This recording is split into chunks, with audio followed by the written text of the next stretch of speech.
సమాజంలో అత్యధిక శాతం ఉన్న పేద వర్గాలకు న్యాయం జరగాలంటే జగనన్నను మళ్ళీ సీఎం చేసుకోవాల్సిన అవసరం ఉందని రాష్ట్ర వైద్య ఆరోగ్య శాఖ మంత్రి వైఎస్ఆర్సీపీ గుంటూరు పశ్చిమ నియోజకవర్గ అభ్యర్థి విడుదల రజని తెలిపారు. గుంటూరు నగరంలోని 18వ డివిజన్ పట్నం బజార్ ఇసుకడొంక ప్రాంతంలో మంగళవారం మనతో మన రజనమ్మ కార్యక్రమాన్ని నిర్వహించారు. ఈ సందర్భంగా మంత్రి ఇంటింటికి వెళ్లి ఎన్నికల ప్రచారం నిర్వహించారు. స్థానికులతో ఆప్యాయంగా ముచ్చటించారు. స్థానికుల సమస్యలను అడిగి తెలుసుకున్నారు.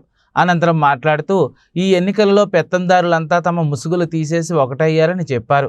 పేదలకు పెత్తందారులకు మధ్య జరుగుతున్న ఈ ఎన్నికల్లో పేదలంతా ఒకటే తమకు మేలు చేసే జగనన్నకు మద్దతు ఇవ్వాలని కోరారు.